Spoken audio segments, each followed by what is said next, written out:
Okay, what's up, everybody? Welcome to the Blade Dive Podcast. My name is Parker Bohan. I'm your host. And real quick, before we get into the details of today's episode, I just want to take a minute and say thank you to you, the listener, tuned in right now. Without you, none of this would be possible. So thank you very, very much. If you haven't already, go ahead and subscribe to the channel. It would mean a lot to me. And if you can, leave us a review. Definitely helps the show out. Don't forget to, if you're already following us on social media, then you know what's up. But if you haven't, follow us on social media at The Blade Dive on Facebook, Instagram, and Twitter, and start tagging those photos of you in the equipment. Or, hey, maybe it's a sunrise or a sunset. You can use our handle, or you can use the hashtag The Blade Dive. Okay, so my guest today, I feel like we cannot not have him on the show, because if we're going to talk about equipment operations within terrain parks at all, we've got to start at the beginning, which dates this individual, and he'll be pissed at me for mentioning that in the intro, but irrespective, Mike Binnell is my guest on the show today. He really doesn't need an introduction, but I'll name a few things. Co-founder of Snowpark Technologies, 23 years in X Games course construction, being around some of the most influential terrain park builders in the world, like Jeff Flood and Frank Wells. Mike definitely has accomplished a lot and traveled the world, and we even talk about the Mountain Movers show. So, if I were you and you're at home, I would grab a drink, kick your feet up, and relax. And if you're in the machine right now, you know what to do. Turn up the volume.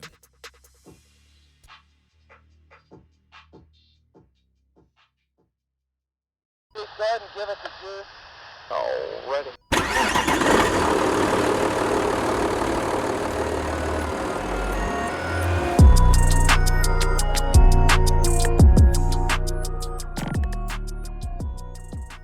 Okay, everybody, welcome to the Blade Dive. I've got somebody with me in the virtual booth today that I looked up to, I was watching from afar, that I have not had the opportunity to meet until this podcast conversation. And that person is Mr. Mike Binnell. Welcome to the show, Mike. How are you? Well, Parker, man, you got me all backed up here. Props to you for doing this. I think this platform is awesome. There's a lot of people out there that are been key individuals in getting to where we are. So you're building me up, and I appreciate it. Well, you're a legend in the industry, and I think it's rightfully deserved. So I'm not going to do anything but that, build you up. And I'm going to keep doing that as I fire questions at you. But I really want to know, and this is just the first. Well, I'm just going to throw this at you. We don't have to go chronologically, but I'll bring it up again. I'm on the East Coast. You're going around the world. I'm seeing this stuff unfold. And it just looked like it came naturally, like you just got in the machine and you were just doing your thing. And I know that may take time for people, but it just looked like it came naturally to you, like no fear, getting in the machine, doing your thing, and it just kind of just was there. Like this, you may answer me and say, "Hey, no, dude, it took time to do it." But I want to know if it was just there. Were you around machines most of your life, various pieces of equipment? Did it come naturally to you? With the heavy equipment side, no, but I was always fascinated with it. And there's some deep roots here. Going up to Mammoth with my mom and my cousins and on ski trips, I was fascinated the first time I saw a snowcat, like most little boys and some little girls are. You know, they're to this day. How many of you been out and you see a little kid just stare at you when you drive by, maybe at day build or heading out at swing, and their eyes are just glued. They'd be the next future operators. But I was fascinated with it then, and when I got my opportunity, you know, we started out. We rode in the passenger seat. Me and Tex McCullough were the first park staff dudes that. We're going to build a. We were snowboard instructors, and they came to us at Snow Summit and said, we're gonna build a snowboard park. You guys are now park staff. And I got my employee badges, and I'm pretty sure me and Tex were one of the first two on the planet to have that title.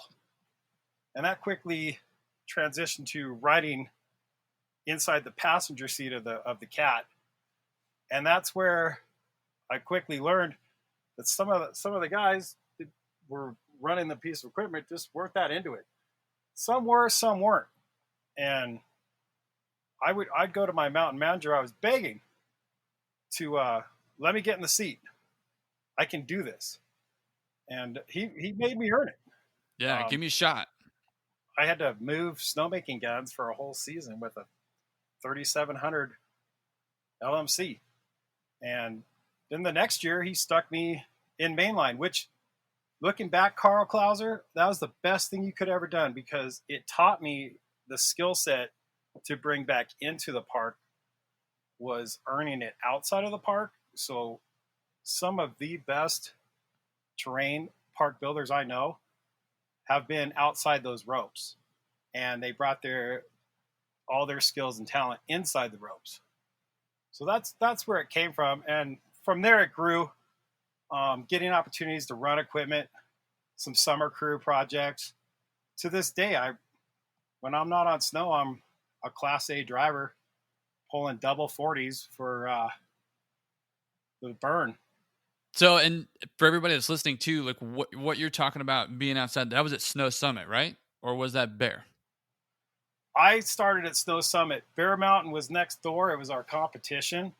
They were not owned by the same group at that time. So there was heavy competition, Parker.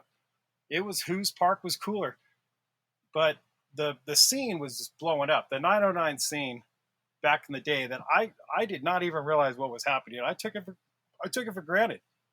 The surf scene, skate, snowboard, and moto, it was exploding in SoCal, and we were right at the forefront of it. And it was amazing. Looking back at what we had, there was times we'd surf and snowboard in the same day and throw the skateboard in. And that's what we were doing. It's a great place to grow up. No, I'm not going to lie. Yeah. And so this is what, late 90s, mid 90s, somewhere in there? So my first time, my employee badge says grooming was 1991. Nice. So it's 30 years of actually being in the cat inside and outside the park. Oh, it's so sick. That's so cool. So, and you mentioned something else too. So you grew up in the 909 area, and you're checking things out. Where did you? You mentioned going to Mammoth up there with the family and checking that stuff out. Did you go to Bear? Did you go to Summit? Like, did your parents haul you up there and check that out on the daily, or did you? God bless my mom. She would pack us up in the truck, and we grew up in San Bernardino, which is in the Inland Empire, close to Snow Summit and close to the beach. But we were Inland Empire kids, so this woman, God bless her, would pack us up, and we'd head to the hill. And I never had new gear. We buy our gear at swap meets. She'd waterproof my jeans. We'd go up, and she was a good skier, along with the rest of my aunts and uncles. And they drag us snot-nosed kids up there and give up everything to teach us the sport. There was no snowboarding, and we'd shred as much as we could as little kids. It was a brown bag lunch. Nice. And you went the whole day. This was not some snowflake adventure. You get a couple runs, and then I want to go to the lodge. You stuck it out. It was raining. We still went because it was a special thing to get to go. Yeah. And then every year we had our big trip, and that was special to me. We'd go to Mammoth Mountain, California, and same 72 Blazer that I talk about all the time. That was my dad's truck, but you have to imagine there is way too many people packed in this. All of our gear. Was it a K5? Was it a K5 Blazer? What was it? K5 Blazer. Yeah, yeah. Did you ever take the hard top off? All the time. Nice. I mean, this is still my hunting rig. It's I joke around that bury me in this truck. This could be my coffin. I'm gonna pass it on. I'm gonna pass it on to my kids. Heck yeah, man. But this same truck, and he fabricated on a one-wheel trailer. If you could imagine what that looks like, to the rear bumper of this, that we had to put all our gear in. And we'd hit the Safeway. We didn't go to the lodge for food. It's not that we couldn't afford it. This trip was already expensive. And so we brought all our own food, and you'd ski at Mammoth for 6-7 days, and that was special. That's where I really opened my eyes to like a big mountain riding. Yeah, and so you were up there checking that scene out, and you were being inspired, like you said, at a young age, seeing other people operate equipment, whether it was a Snowcat or a loader or what have you. But you were seeing that up there at Mammoth. You were seeing it around Summit, Bear.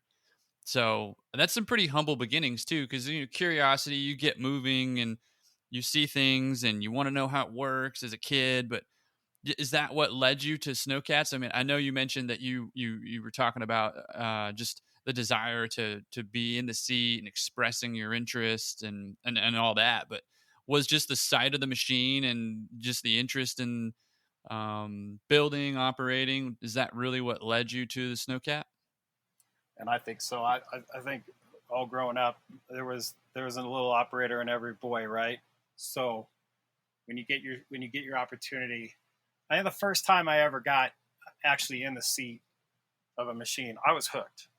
I just felt like there was something special going on, and the mountain made it special. The opportunities that were put in front of us to work in the park, and I was addicted. Then you throw in rear-mounted pipe dragon comes our way, and here's yet another thing. Now I'm attaching this trailer to the back of this machine. We cut the pipe at Snow Summit. We'd cut it in the afternoon. I would drag that pipe dragon up the main run with snowmobile escorts and people flying by. It was wild just to get to that pipe and cut it in the slush. Yeah. And anybody that ran a 13-foot rear-mounted pipe dragon, you guys can all relate. This thing, there was a lot going on. You had to anticipate picking up parts most of the time and trying to scrap it back together just to pull it off. But when it worked, I mean, there's a big part of me that looks back on that. I want to go back to small pipes. They're fun. I agree. But there wasn't this instantaneous piece of communication back then either, too. Like if you had somebody else running that dragon, towing it behind their machine, it's not like you could hit somebody up on a DM and be like, "Hey man, I got this issue with this dragon. What are you dealing with?" Oh yeah. So that's another question I got really quick. Like just communication with relative situations that maybe others were encountering. So say, for example, you got one up at Hood or you got one in Colorado or something. Were you ever communicating with anybody about the new technology that was coming out, and how rapid was that communication? Oh, I mean, next to none. Yeah. Out there, Parker, it's gonna date me, but there's no cell phones. There's no looking at photos of what people are doing on Instagram. I mean, it was we shared that piece of equipment with Bear Mountain. So you bring up a good question, and we were kind of collabing with them because we were both owners. I don't know whose bright idea it was to share a piece of equipment between competing mountains, because there was a lot of blame game going on with that dragon. It'd come back and this would be broke, and it was like, no, you did it. But I mean, to this day, that still exists, right? That's for some reason of the blame game. Like that was definitely happening then. We shared it with the competition, so our pipe would be left uncut. This thing would get transported over to a different hill, swapping spit with hydraulic fluids, and then be brought back, and it just started to deteriorate till that chain would explode. But that was the start of running even like an extra implement, was that rear mounted dragon. But the sessions we had, my boy Tyrone Coyne got to get some really good sessions. We'd cut that pipe in the slush, and I had access to the Harouche tow, would turn it on, and I'd have the lights on. And the night sessions we'd throw on that hill at Snow Summit, you could see it from the city, and our boys knew what was going on. And if you didn't get invited, well, there were some hurt feelings.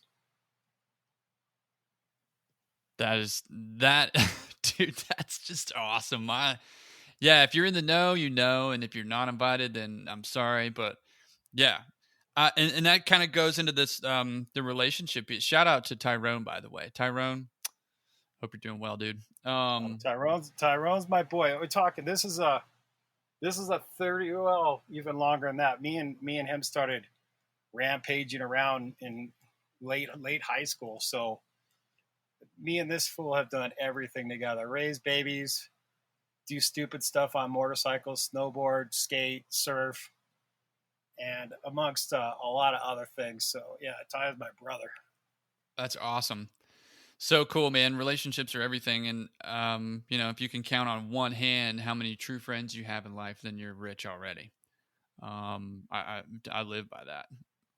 But I think one thought that really comes to mind is, and I want to talk about this because you've got a key figure, I think, at Bear and Snow Summit around that time, and that's Mr. John Rice. And I want to know, just because when I met him for the first time at Cutter's Camp, he was so damn nice.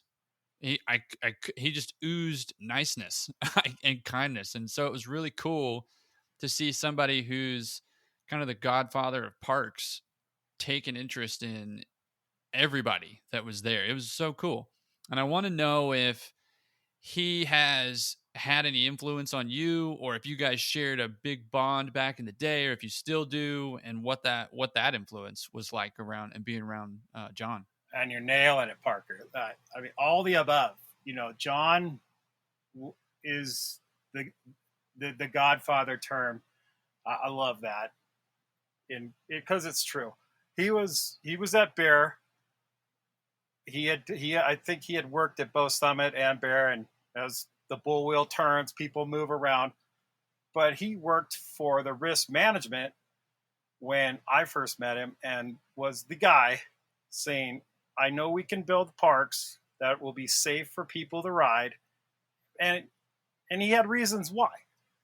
And he had our backs. So this is the individual that fought the good fight in the office side of things, which you have to have.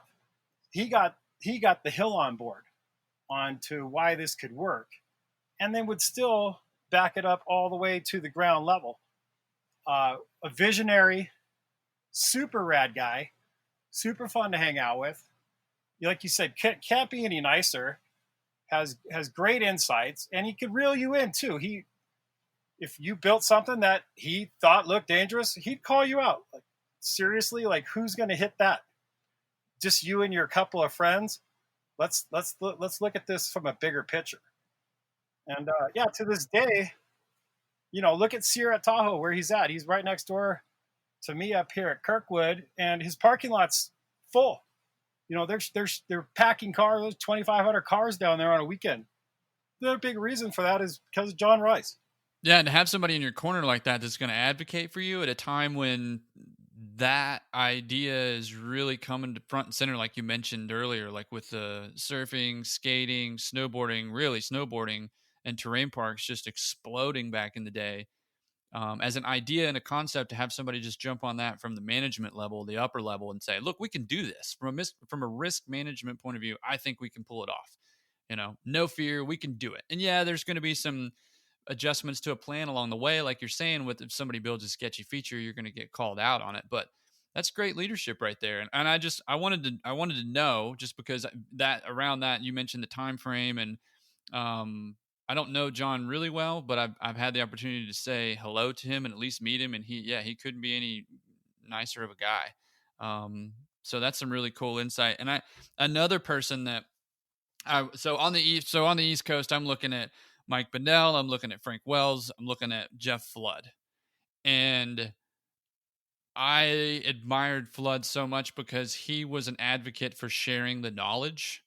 And what was cool was you could see that. You could see that, and you didn't even have to be there. he was another genuine person that I feel like you may have been around. And that's just previous operators within the industry or past operators. Um, I think that those types of relationships to have and to hold them for as long as you can is awesome. But man, I feel like his influence on you would have been massive. And so I want to know about, Jeff Flood and your stories there, your experiences. And, the unfortunate part for those that are listening is that, Flood and folks like Jeremiah are no longer with us, but their impact on the industry was huge. And I'm almost jealous that I wasn't able to meet him and be around him as much as you were. I feel like I'd be a different person. Ooh. Yeah, Parker. Let's talk about Flutto. By far, the biggest influence in my career. I mean, hands down. There's nobody else that I would put on that in that spot. I same thing. I'd heard about the legend and the stories of Hood, and I got my opportunity to go up there. And this is, I'm gonna date myself again. This is in the late '90s, and I was scheduled to go work with Jeff Flood for a summer at Mount Hood, and I get a phone call from Jeff. It says, "Can you come up earlier?" And I said, "Yeah, sure. I'm on my way." And same old 72 Blazer. I take the top off, throw me and my girlfriend, who is my wife now, dirt bikes in the back, and hooked up our camping trailer, and I hit the road. And I'm going up. I have no idea why I'm coming up early. Just get up here. I need your help earlier. Okay, I'm on my way. And I show up. Palmer Lift is buried. And ice storm blew it off. Record snow after that. It's buried by 40 feet. And this Jeff Flood is up here. He's got the tiller off his ME. He's blade diving, like that one. Blade diving, I like it, man. Into these 40-foot trenches and spitting out snow. And we're running laps. He says, "Follow me." And is that day one? When I say I was in over my head, when you're in a 40-foot canyon that this man has carved for weeks, and you're running that all day, chasing this guy around, that's when I was like, okay, this is going to be fun summer. Yeah, dude, so that's day one. Like you getting up there and you're like, "Hey, welcome to the." He's like, "Welcome to the show, Welcome to dude." Mount Hood. Yeah. Here's a cat. Follow me. We hadn't even got to camps yet or anything else. And once again, it was one of those record snow years up there. So like everything you touched, he would explain something to you, like this whole area, and he'd show you a picture, and you're like, that can't be this area. He's like, "Oh yeah, you got to watch out for these moraines and these canyons." And he cast me out. I don't know, we talked funny stories. I mean, I got so many of them. This individual was such a solid human. Me and him hit it off. We were friends, which made the work thing just so easy. He didn't really get days off until, I'll give myself props. This happened. I showed up, and he's like, "I never get days off. I just work. I'm meeting his kids and his wife." He's like, "I work. I like to play softball. I like to golf, but I don't have time because all I do is work." And I go, "Flutto, I got this." And he looks at me. He goes, "I can take a day off." I'm like, "Go take a day off. I got this." And this man's eyes lit up. He came back from those days off, and then I got my days off. Yeah. So me and my old lady would race down, rip up the sand dunes. That's where I proposed to her, is on the coast in Oregon. Cool, man. Oh, wait, what during beach? This time period. What beach was that?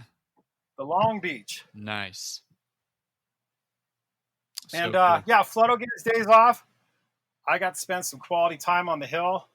I got to hang out with an amazing individual whose work ethic is just insane. This person, you couldn't stop him. And the things he could do in an ME, to this day, no other human could touch him. He was an absolute machine. And just the coolest guy. I mean, inside and outside of work, he was my friend. So was very sad when we lost Flutto. I was devastated, to say the least. I thought I was a big man. I went to his service, like, oh, I gotta go say goodbye to my friend. I was crying like a little bitch. It tore me apart to see all the people that were there and the lives that he's impacted. And I'm glad I went, but man, it was rough, and it's still rough to this day. Every time, I know all you groomers out there, every time you see those two ravens flying by, that is Flutto and Maya keeping an eye on you. So just know that, because let's talk about Maya. Everybody's best friend, Jeremiah Pebley. Another. I wish he was here today. I mean, these are the brothers. I haven't lost a lot of brothers, but losing those two was rough. Yeah, and those are two people that I am so bummed that I did not get the opportunity to meet. I'm blessed to have the opportunities that I've had to meet the people that I have met, and now you're another one, and we're talking about some real shit here on this podcast. And just to kind of segue out of the heavy emotional, you mentioned the ME, and I want you to dive into the ME experience for those who are in the brand new shiny Snowcat. I think you probably got some ME stories.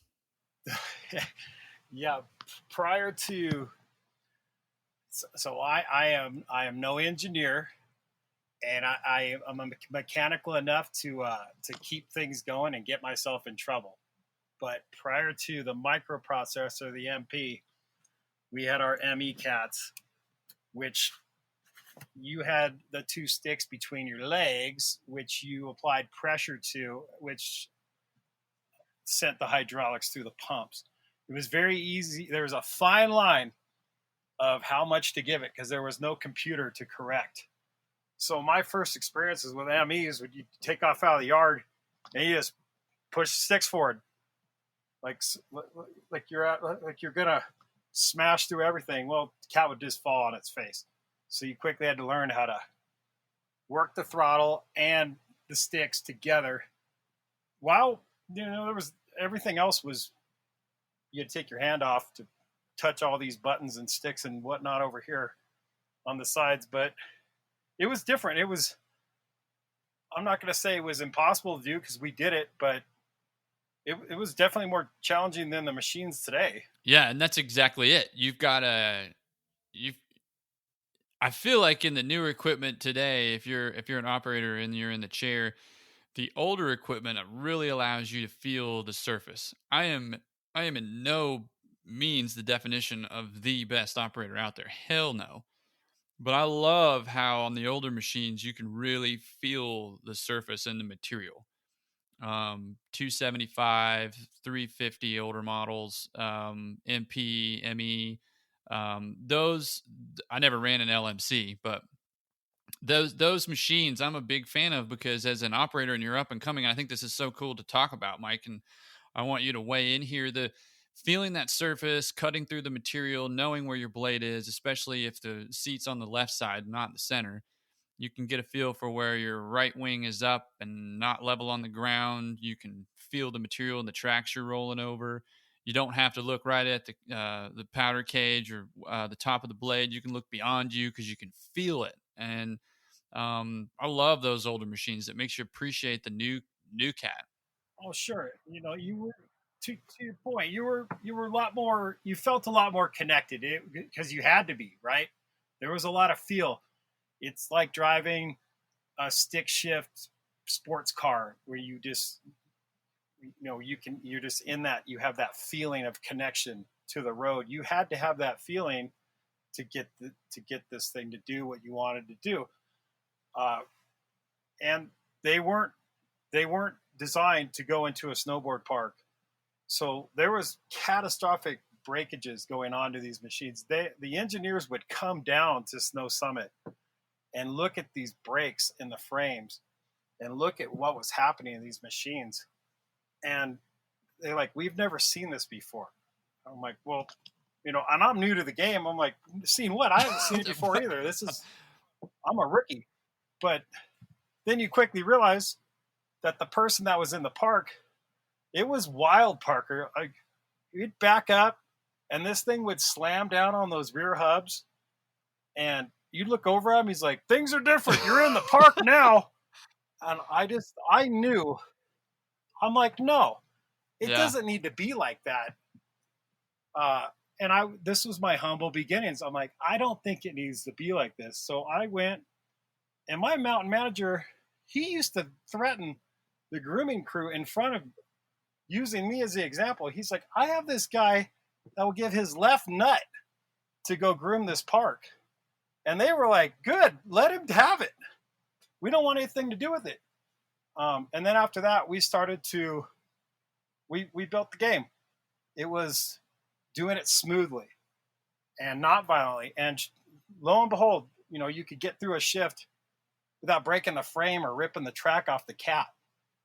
And that's that all happened. Yeah, do it right and slow the first time. It's kind of like a marathon. I know there's a time crunch if you're working grave, but we get were it. riders, so Yeah. we knew what we were after. If you've ever ridden with somebody that's not going to hit that jump or go through this roller section, they're not going to ride it, so they don't understand what you're trying to portray. They might be the best operator there is, but if you're not going to ride it, then you really don't understand what they're looking for. And that's where I saw the opportunity to, I do want to ride this, and this is what I want to look like. So you knew if there was a mistake in the takeoff or if there was something that needed to be adjusted. But yeah, speed is not necessarily your friend in the machine at all. Like, yeah, you got to do it fast if you're under the gun with maybe a graveyard shift and there's a last minute request for something. But if you do it right the first time, you're going to save yourself some time. And writing it is so important because you're getting the feedback instantaneously from your work. You're going, oh, yeah, messed that one up. Oh, got to redo this. Need to take a little off the edge here. Need to shave some snow here. Reestablish this. Yeah. Yeah, that's a great point. So, and that's another great question. As you're transitioning into, man, you've got veterans that have invested in you. You've got time that you're starting to get behind the sticks. You're not diving your blade so much anymore, and you're not breaking as much stuff with having the engineers supporting you and your mount manager understanding what it is that you want to produce. What maybe was some of the best advice you were given early on in those humble beginnings that you're saying you had? Well, I'd probably go back to watching people like Jeff, who would, with the way they would strip a run, was easy on the machine but still getting things done. And there was like a method behind the madness so that it could be finished without a lot of extra work. Even somebody with the less experience could come through and finish this off.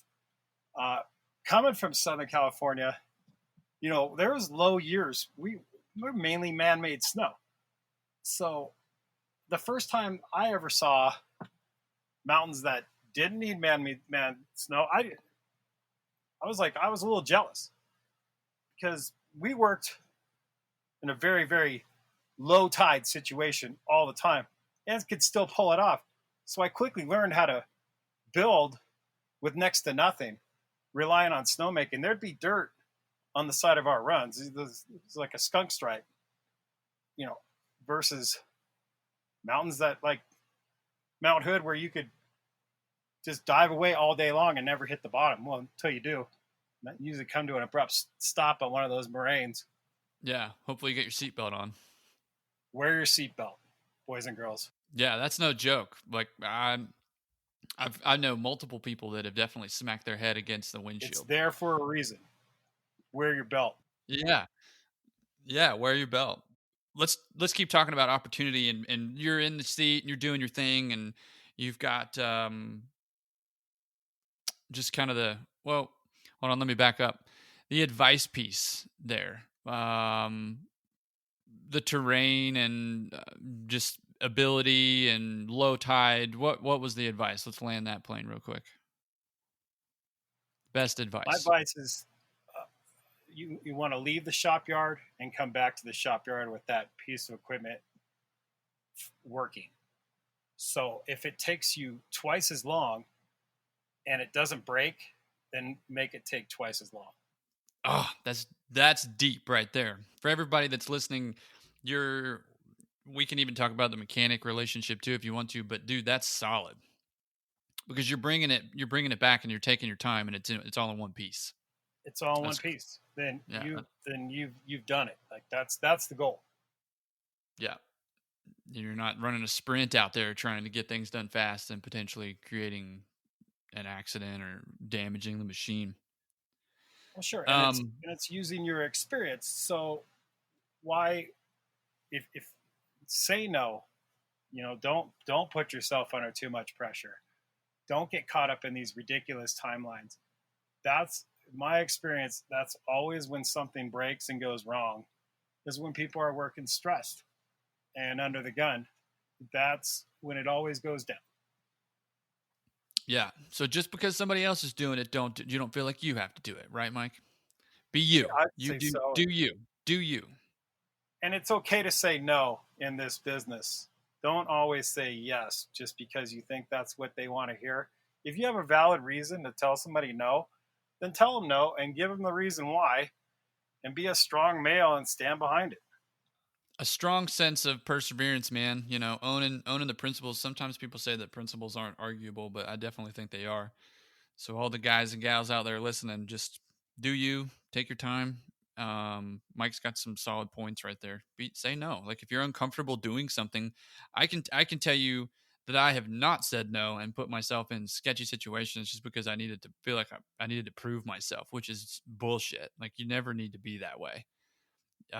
Your safety is more important than everything else, and everybody's probably listening right now going, "Oh, whatever," but it's true, man. Like, um, you're better off to kind of worry about you than and ask questions and ask what is it, Mike? The only bad question is the question that's never asked. And so if you're uncomfortable, just ask or say no. Say you're not comfortable doing it. Yeah, to that, and it's still to this day when I look at some operators and there's a pile of styrofoam and empty coffee cups and they're on hour 20, 25, whatever it is, and you can pull up and you're fresh and you look at them and they can't make eye contact and they've been at it and they've been on this mission, and you're like, dude, you're just spinning your wheels, you're not getting anything done. You should have shut down and gone and hit the rack and come back after this. You would have known. I know this because I've been there, and I look back, it was the biggest waste of time. Just go, go, go. I got to get this done. I got to get this done. You're not getting anything done. And then what happens is you blow up and you fail, and then nobody wins. Nope. Nobody wins. It's all about the team, man. Team is, and we already talked about that, but team is so important. You can't do it by yourself. So if you're not mentally all there because you got no sleep, then who are you putting at risk? Everybody. One of the things and this is maybe this is definitely a heavy question, but the operator can have the best interest or the attitude or the go get it perspective, but given kind of the politics in whatever industry that you're in, it doesn't matter if it's ski resort or if it's sales in another industry or if it's equipment operations in another industry. There's always that small piece of politics. And I'm not going to say often, but and maybe somebody who's listening now, I'll get called out for this one, but it's a good thing to talk about. I feel like team is what it is. And when you have a guy or a gal that gets painted into a bit of a corner with always doing one thing all the time, how do they get out? And I bring that up because and I love this, and I'm gonna definitely steal this quote. It's go outside the rope and experience something else. And I worry about some folks all the time when they're telling me about their experiences and they're like, oh dude, I'm always cutting the pipe. I'm always grooming this trail. I'm always setting rails. I really have a passion for this. I want to go do this. How does that operator kind of get out of that corner that they're in if they want to go explore something else, Mike? Well, there's a lot of moving parts to that question. I love to work inside and outside the ropes. The ropes, the little orange rope around today's terrain park. When you're inside the ropes, it's the dead beat up snow from the between the same jumps, backing up all night long, tight turnarounds, don't run into this rail. And then you get outside the ropes and grooming the rest of the hill and doing winch projects and base area, and even down to the most basic runs. I think it's really refreshing to get outside the ropes and go look around. As far as advice on getting out of the ropes, you gotta have somebody's got to be in the ropes every night. So switch it up. You have somebody that's showing interest, build him up, stick him in there. Anybody shows interest around here, I'm like, great, go do it. I'll show you how. It's all the less time I have to spend, backblading 50 rails every night. But it's also it's an important spot to be in, but there's a lot to learn outside of those ropes. Yeah, and there's also some interdepartmental relationships that could be built there too. Respect gets respect, homage, and paying it to the department that maybe is responsible for something else, and being humble with having them kind of lead you and saying, "Hey, man, this is how we do it." But yeah, I'm a big advocate for exploring the mountain. I did not used to be. I used to be obsessed with the terrain park. And when you shift your perspective and you move on to something else and you can look at it from a different lens, you're going to go back into, if you choose to, with what you were doing, and you're going to have a whole new set of motivations to continue to pursue and better your craft. You'll also probably have a fresh tank of fuel too, and you're just on fire to contribute. So yeah, man, get outside the ropes. I couldn't agree with you anymore, Parker. It's a great way to expand your skill set, is to get out of those ropes every once in a while and go look at the bigger picture and then come back.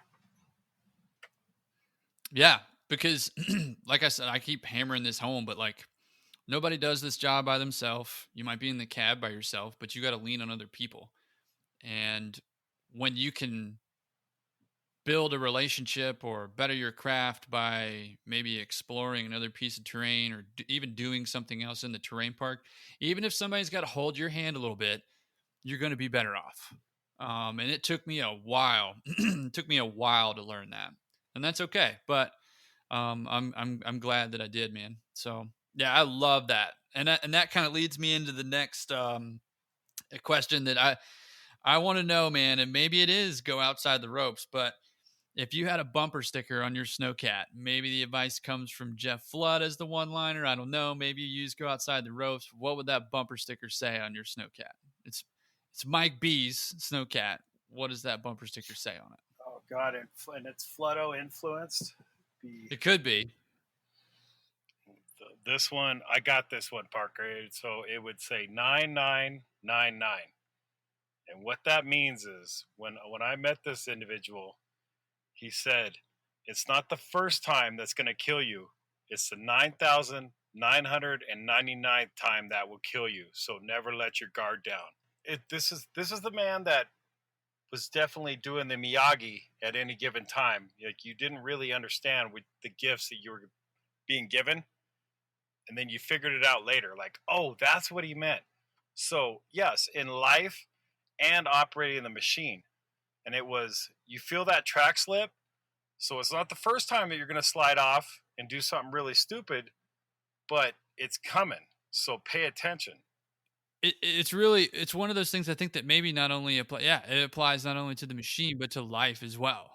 Well, yeah, you come home blowing off the old lady, talking about work and blah, blah, blah, my life, and I got to be in a Snowcat. You better walk in and give that girl a hug. And if without her, you got nothing. That's a bumper sticker, man.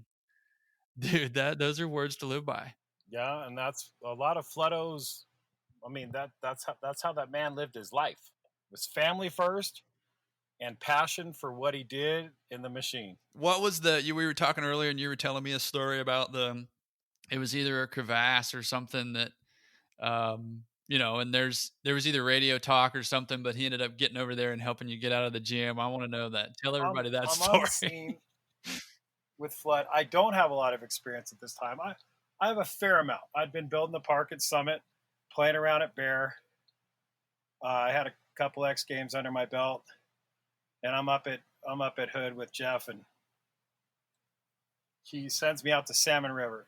Just go start prepping all this area for a camp coming in. Okay, great.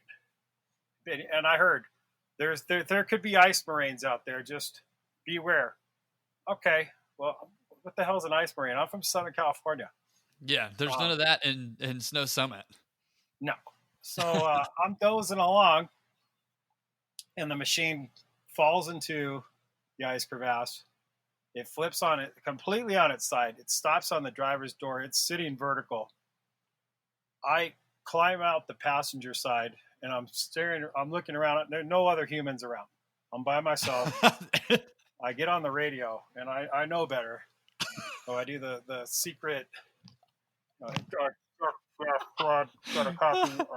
Can you please come over to Salmon River and take a look at this? Everybody's done that radio call, by the way. Everybody's done that radio call. Hey, can you come and help me? Sure. Here comes Jeff.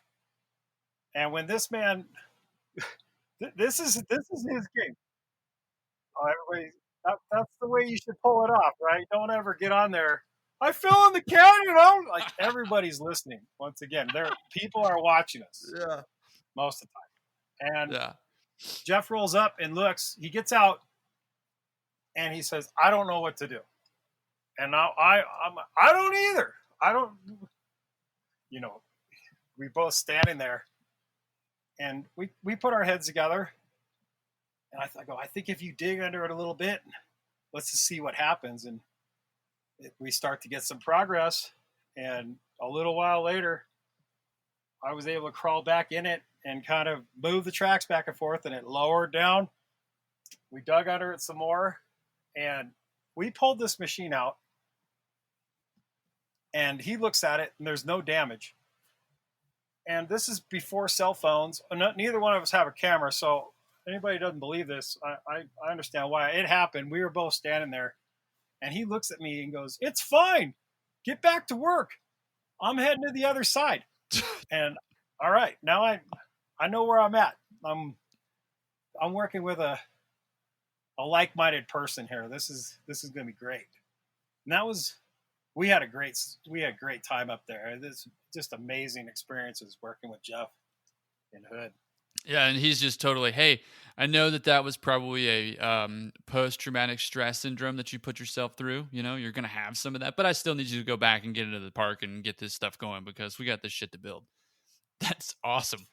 So was it more or less like he's digging out the high side and the machine just drops down and you just kind of, you're out of there?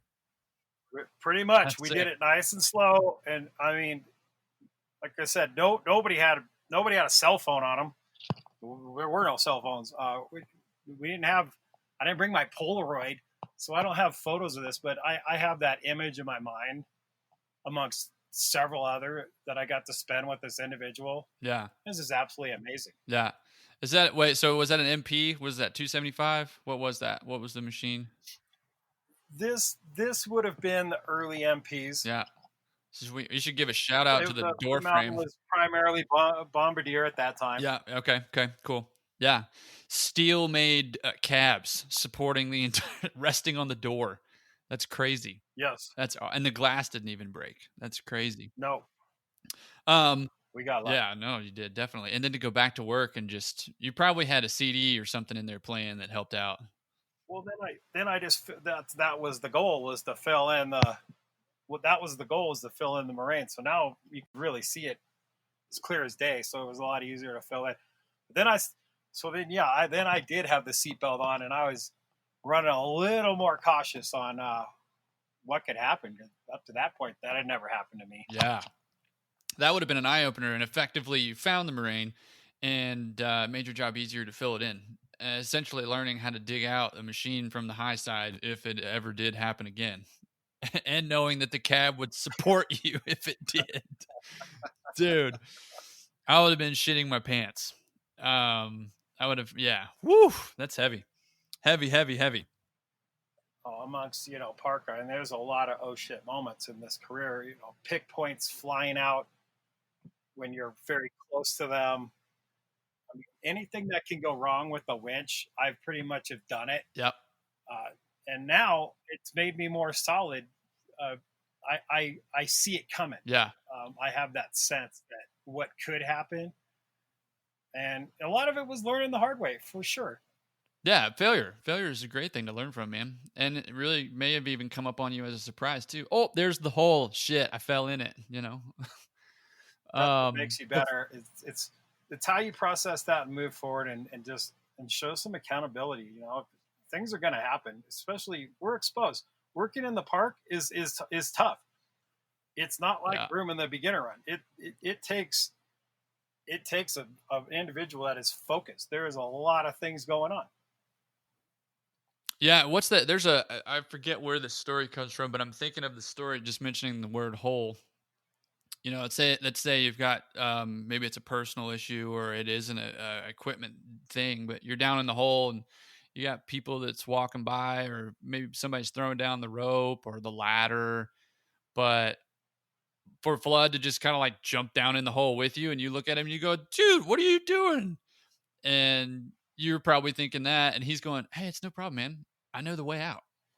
And so I feel like that's what that whole experience up there for you at Hood may have been at times, where you're falling into the crevasse and having to learn how to dig yourself out. And you're coming from Southern California and you're so exposed to this climate up there on the glacier. That's a training ground up there, not only for athletes, but for operators. Oh, it is for sure. I don't encourage everybody to do this year round, but you ever get an opportunity to go play and extend your season, I'd do it. It's a lot of fun. I mean, I have no regrets about all the time I spent in the seat up there with Jeff getting after it. So cool, dude. That's awesome. Before we get too far along, I want to jump into something that we have created at the Blade Dive, and it's called the Push Road Question of the Day.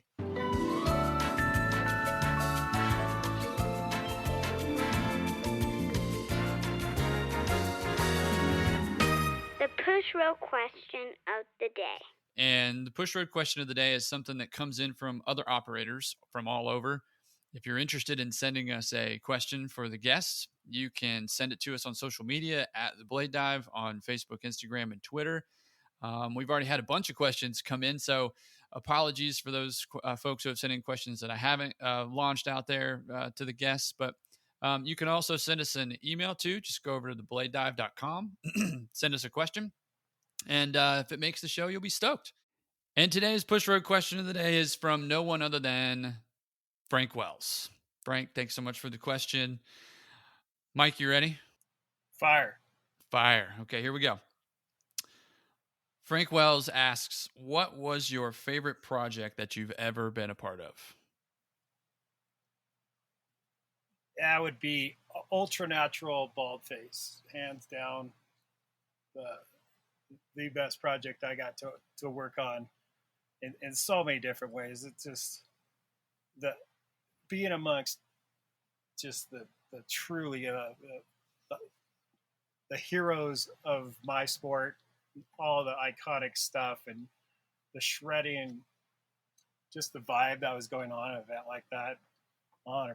There's Jeff Penacero running the show at Baldface, getting to do power laps with the boys, the food,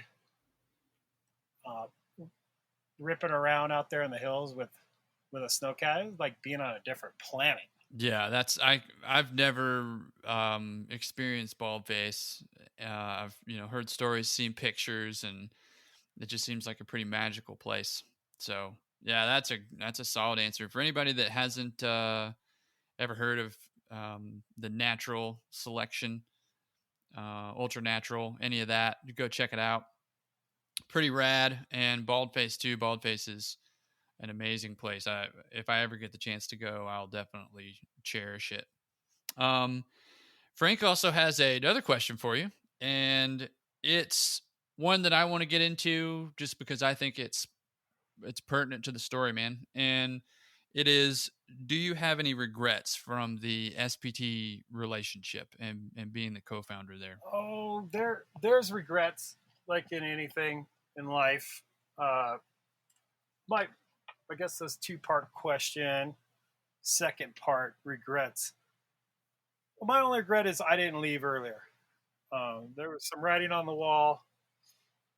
You know, Mm. Frank had left, Corley had left. We had to fire Tyrone, so he left. So there's my three closest homeboys from the company. And we were boys. And now I'm kind of found myself lost. And the company was going in a different direction than I may or may not agreed with. And so they're kind of, I could kind of tell they were done with me, and I was starting to feel done with them. So my only regret was I didn't leave earlier. Yeah. Yeah, no, man, and to be able to identify that is huge. So I know that one was deep, and maybe we'll touch a little bit more on it. But Mike, thanks so much for playing the push road question of the day.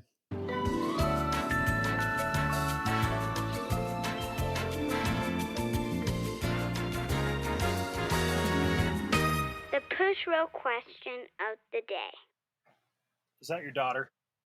That is my 5-year-old, and she is a big fan of the podcast, and she always wants to be involved, and she's a big cheerleader of this effort. That's absolutely amazing, Parker. Good work. So yeah, you got to get your kids involved. Absolutely, if you got them. I know that question from Frank was heavy, but I appreciated it, and I think that that's a big part of the story, just because, as we've already mentioned, you've got 30 plus seasons, more than that maybe, in this game, years of your life. And I'm interested in it as well, because as a co-creator, co-founder, really dubbed as the operator within the operation, it had to have been hard to walk away from something like that. It was. When we started, we had a goal, and it was build the best train barks and events for the best athletes on the planet. And that, I guess that's where I was stuck on, this is the mission. The company had other ideas about mountain division and clothing lines, expanding this direction. The TV show, these are all things that I probably seemed like I was on board with, but deep down, to be honest with myself, I wasn't. I was always on that core, let's just build the best train-based stuff for the boys. And I wasn't on the bus.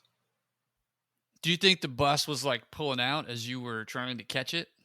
Or were you on it and just kind of sitting in the seat, not really raising your hand or interested in? There was a point I felt like I was gagged and handcuffed to the bus. Mm. And I should have fought my way off the bus. Back to my only regret, and this isn't a diss on SPT and where they're going. It just wasn't for me anymore. And they were done with me too, Parker. I'm not going to work for yes men that will agree to things that they shouldn't. And they knew that. And so they're done with me, and I was done with them. And I wish them the best of luck, but I've moved on, and I couldn't be any happier. Yeah, and that's a key component in any aspect of life, and we've talked about experiences, whether you're with a resort within the ski industry or a company, or whether you're outside of the industry. Happiness is definitely a perspective. I've always thought that. Some people may not think that, but you've got to be able to say, I'm thankful for what I have, what I accomplished, who I have in my life, and how I'm moving forward. And man, that's difficult to do sometimes. And when you're that passionate about something like you are, and you've had the experiences that you have had, and you're experiencing something that maybe isn't your cup of tea. So to hear you say that, man, that's huge, because I don't think that a lot of people have the ability to just go, yep, I got to take a step back here. And don't get me wrong, it was great. I mean, there is some magic moments in that career of being around it. I look at it kind of like a dog that's kenneled up, and all that dog wants to do is get out and run. Well, I was spending too much time in the kennel at the end, and I wasn't running enough. So it, they didn't need me anymore. Man, I didn't necessarily need them. It was time to move on. The company was going in a different direction. So did I. Do you think you were in that kennel because of something you did, or no? No, it became more. I just found myself managing, and I'm sending emails to people that are in an office that I could fart and they could hear me. So it's just not my thing. I'm not an office guy. I don't like emails. I think it's showing where this society is going. In my opinion, it's a way of hiding behind. Just come talk to me. You got something to say? I'm right here, and we'll get it done. It doesn't take an email chain with blind CCs to figure this out. Yeah, communication is everything, and I think tone can be so lost in emails. It totally can. That just might be. That's just the grandpa in me. My grandpa speaking through me. He would have rolled over in his grave if he knew people had to send emails with blind CCs to back something up, to come back at you later and say, we talked about this. I'm like, no, we didn't. Just come find me and let's talk about it. Yeah. Yeah, that takes courage. And I don't, to confront something. I know that I've sucked at it in points in my life where it's like, oh, yeah, I did that. Well, no, you didn't. And now you got to own up to the fact that ultimately what was best is for you to just face-to-face confrontation, interact with the individual. And what's cool is that I know for a fact you've probably you absorbed all that and you've taken that with you, and you from the get-go have been applying it, but you have that experience, man. And that's just, I think that whole time frame in your career was just man, that's something that you can draw from.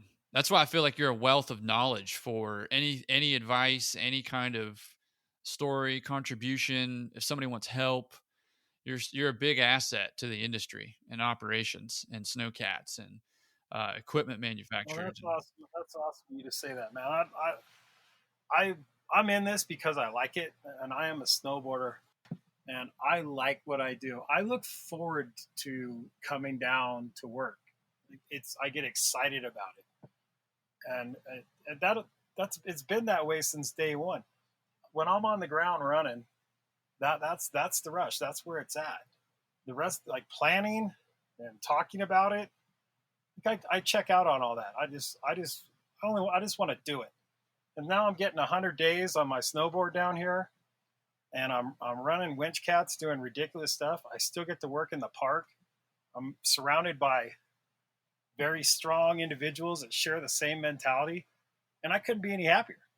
Yeah, and let's hit that for a second to kind of segue out of the SPT. But so leadership, and even if you're a participant or an employee or an operator, just doing the operations piece, not a manager, you're just the operator. You're doing it like you're saying, but you still have to be able to, like you're talking about as well. You've got people around you with the same mindset, realizing that you probably all can draw from similar styles of leadership that either allows you to either know what the person is going to do, be where they're going to be, how they're going to execute.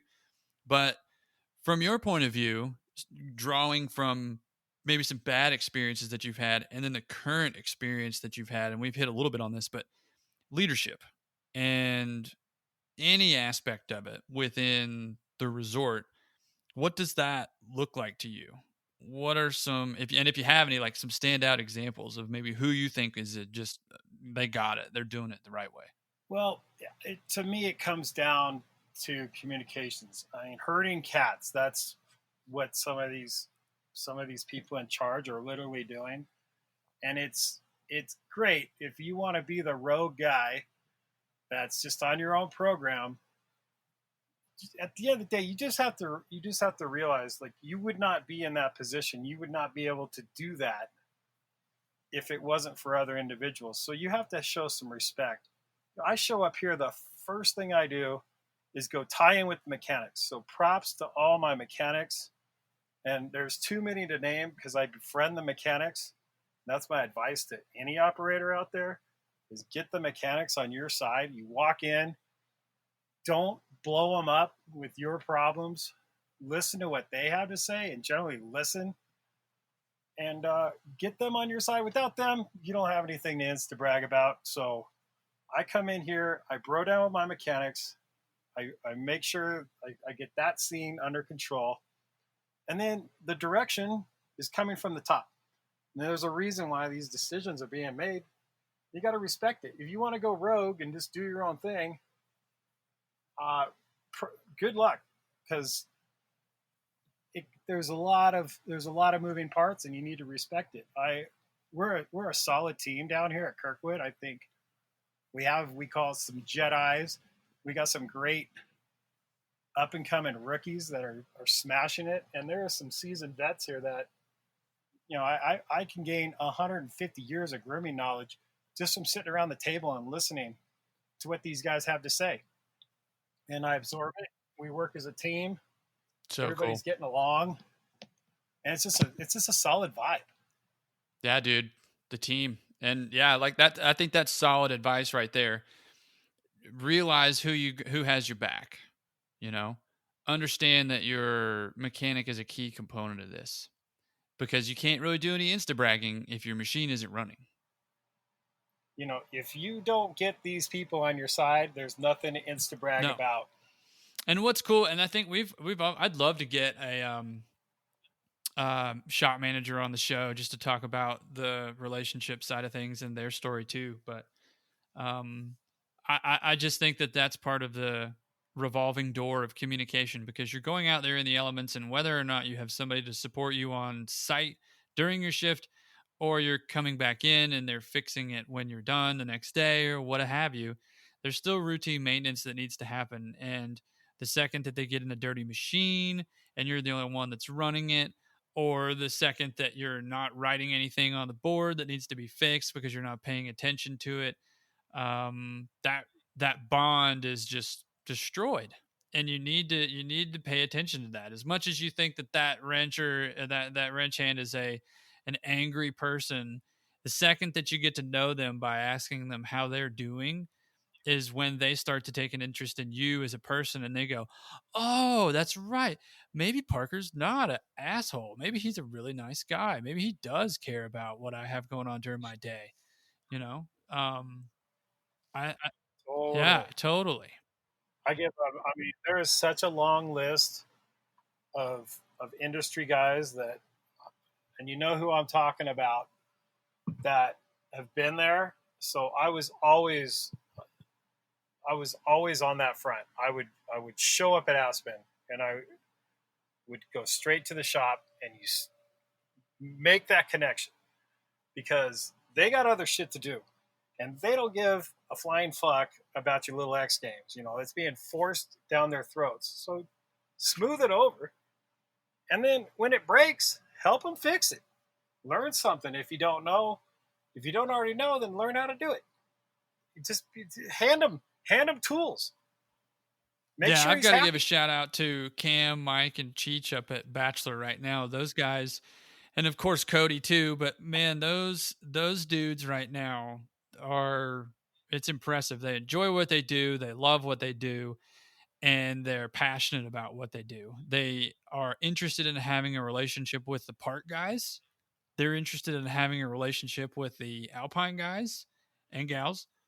And it's really cool to watch, because they're a younger crew of mechanics, and they're valued.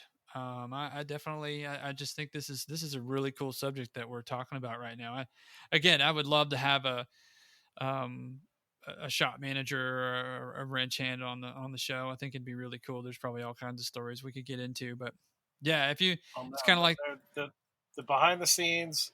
They are the reason that we keep going. So you don't take it for granted. You don't do a shitty write up. No follow up. Some scribble. cat ran fine. Did it? Or is there things that could be improved upon? So write it where they can read it and follow up with them. Like, hey, did you see what I was talking about? And show up and help them with it. Goes a very It long goes a ways. long Even way. if you spelled the word grouser wrong, they don't care. They understand what you're talking about. Man, Parker, the amount of writing that I've had to look at from our crew and other people, I'll give shop mechanics the most props. You guys can read a language that doesn't even exist. It's just this groomer language of scribble that is illegible and doesn't make any sense. And so if your cat's not fixed when you show up the next day, that's your fault because you couldn't even write down in simple English what it was. Cody right now and Cheech and Cam and Mike are probably going, Parker can't spell, so what's he even talking about that? I don't know how they read. I don't know how they read this stuff. I mean, it's incredible because I try to read it. I get it, and I look at the log. I'm like, what was this motherfucker talking about? No wonder it didn't get fixed. I can't read broken grouser, but the grouser is facing downward in the snow. They didn't even mark it either. So it's the little things too, like that too. If you have a broken grouser, if you have a hose that's busted, shovel it off, park it upward, mark it, make sure they can see it. I just think that that's such a very good piece of information to people for people to know. It's an extension of yourself when you start operating in a manner that respects the people around the shop. I remember Mel at Park City. Right. Big shout out to Mel. He took an interest in me when I was there and was showing me stuff, and Tanner as well there. That I mean, there's so many people that I've had the opportunity to be around, and I know you definitely have had the same relationships. You treasure those, you know. And if you ever got the chance, Parker, yeah, I mean, think about it. There was times where I would get shipped off on a plane and hit the ground running, and the first contact was walking into a foreign shop that I'd never been to, and walking in, and there was some definite awkward introductions of this is the guy, this is the guy that's coming in here, okay, and some people that literally wouldn't even take their sunglasses off to talk to me, and so I had to cross these barriers, and I quickly learned, like, okay, I'm walking into this war zone. You know, these guys don't like me. They know. They know and they don't know because I was kind of the pioneer of doing it and showing up and having to break down those. Just give me the cat, and you know, me and Frank built X Games half pipes with the trash cats at Aspen. Literally the trash basket cats. Frank ripped the track off his. Now we're down to one cat after he ripped all 6 belts on that machine. So there's 2 trash cats. One goes down with 6 ripped belts. Now we have one cat to finish the half pipe build. That was showing up using their machines. This is the back in the day stories. And to go talk to Donnie Machette about, hey, yeah, your cat's up on the hill and all 6 belts are ripped off. Sorry. You know, it's a tough spot to be in. But then when you're willing to get out there and help him fix it and get it off the hill, that goes a long way. You put it all together there, man. Getting your hands dirty. And that really kind of leads into another question I wanted to ask you. So the Mountain Movers show, because you and 5 other people watched that? I'm sorry, Grandma. I would be, well, I mean, the ratings. No, not the ratings. I definitely want to hit the Mountain Movers show because there was. Let's talk about Mountain Movers. Come on, there buddy. was one episode, and I remember it to this day. I was the small percentage that watched the show. I'm sure it saw a bunch of views. Come on, man. I definitely watched it. Honey Boo Boo was on TV longer than us, but go ahead. I was one of the viewers that watched the show when it aired on National Geographic, and I was stoked. I'm just like, yeah, this is going to be fantastic. You know, I don't care if it's scripted or what. I'm just going to watch it because it's going to be hilarious. It's going to be awesome. And there are two things. One, and it's the Sierra Tahoe episode. So John Rice, another shout out to John Rice. That guy was awesome in that episode. But you were And let me I'm not interrupting, I'm do it. interjecting. It was the highest It rated was. It episode was still to this day of Mountain Rivers. on Yes, it YouTube was. still. So so John Rice was awesome. You were rocking like the do-rag the whole time or whatever that was, and you looked scary as shit. And when Batera comes down from not getting the right hose, he looks scared. Love Batera to death. Batera's advocated for me more than my own parents have, but he just looks deflated. He's like, "Oh my God, Mike, please don't be mad at me. Don't be mad at me. Don't be mad." What was that? Did you have to like coach yourself up on that acting debut there, or what was I'll tell you what, it would have been better for me to have never been part of that show, because I got called out from my genuine boys, the Parker Bohans, and a long list of other ones that, like, seriously, dude. I go, yeah, I got caught up in it, but and I go back in time, I just said I don't want to be part of this because was lame. Um, anybody, like I said, I have a lot of respect for people in the industry that I work close with. So it was fine until I started getting those phone calls of like, seriously, you're gonna pull that snow removal machine with a 3500.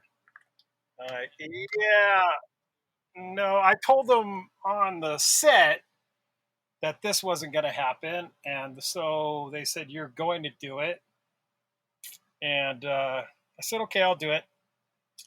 So what you didn't see on the show is when I pulled that chain tight and smoked those tires until the entire cast and crew had to run from the billowing smoke from that 3500, not even beginning to budge that machinery.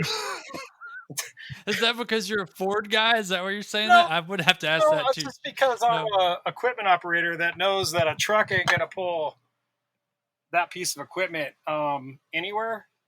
And when I was told I was going to do it, I said, okay, I'm going to do it. And then unbeknownst to them, I smoked the tires until everybody was running for fresh air. And I had the biggest smile on my face. I'm like, okay, on the next scene, we'll pretend that this happened. Like, we're going to pretend there's an avalanche at Sierra Tahoe that we had to run away from. Like, I'm not a pretender.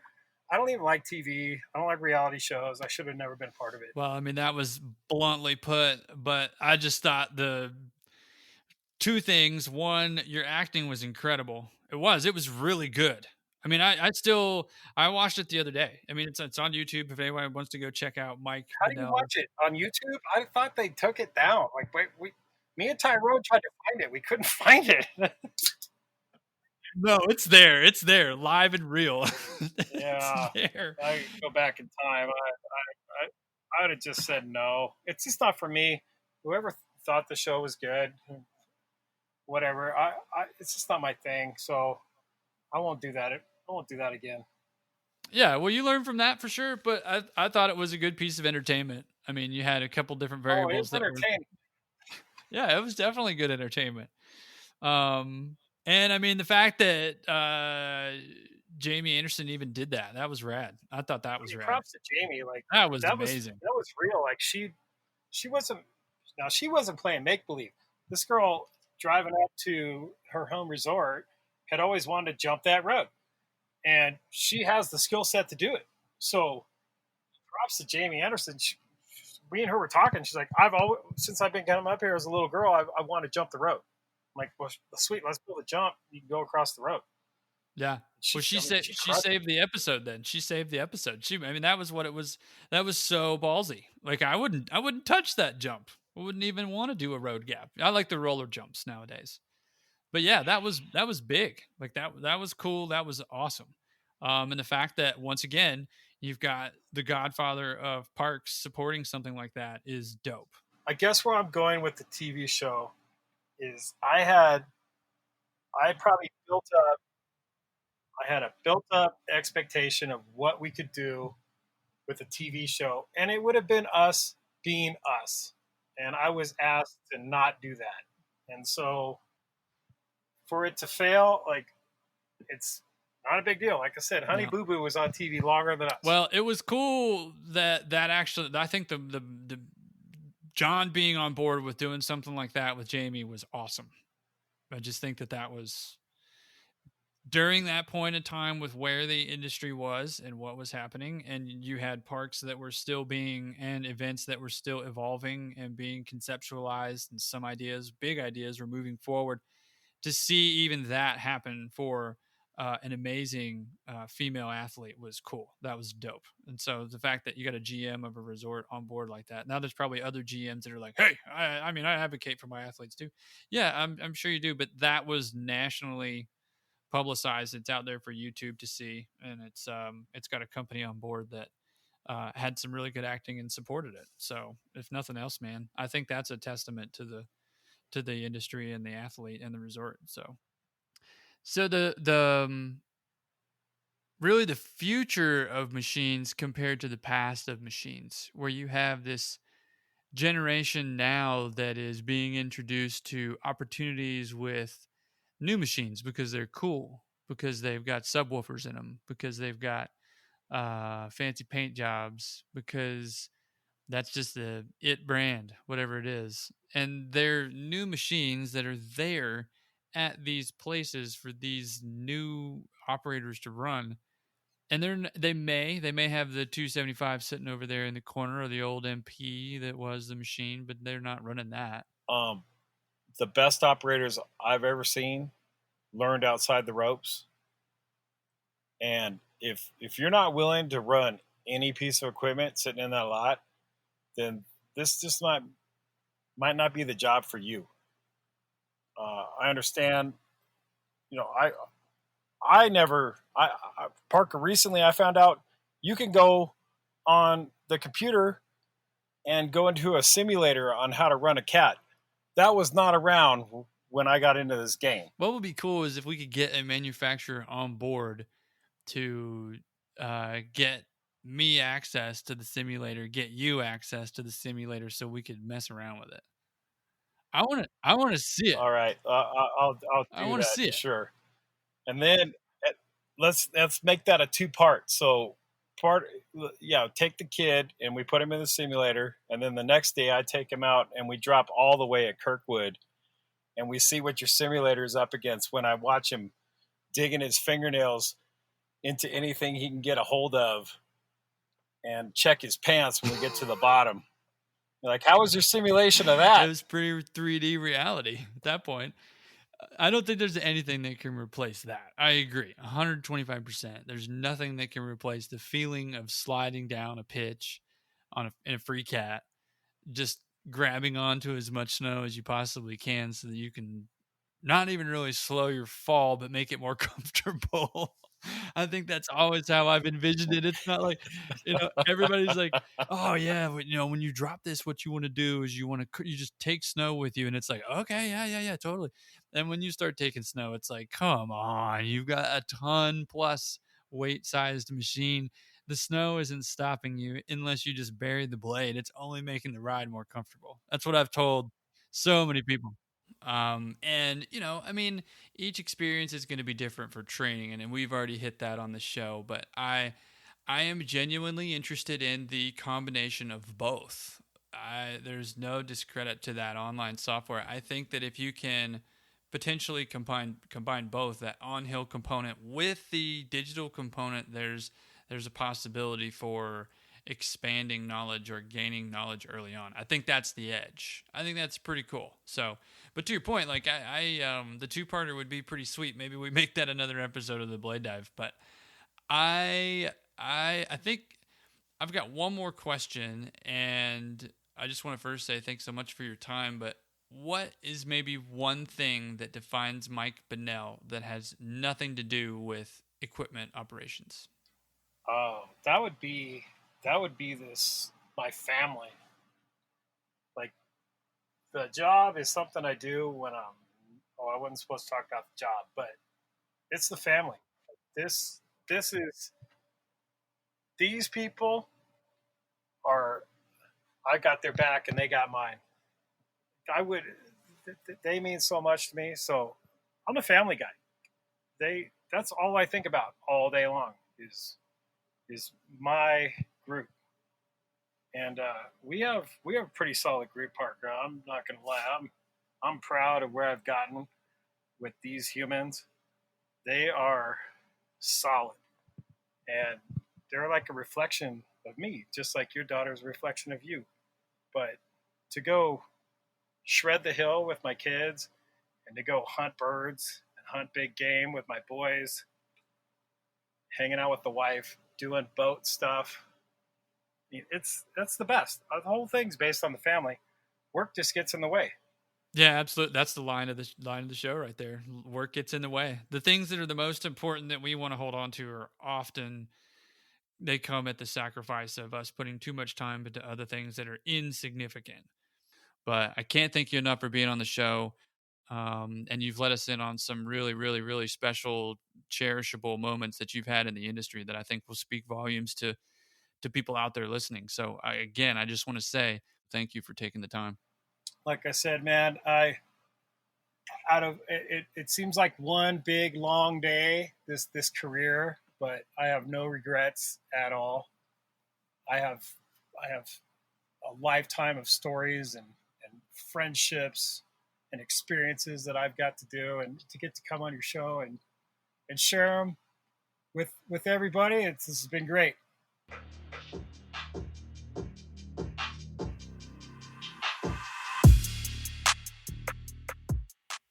Wow. Big shout out to Mike Binnell. Thank you for your time, sir.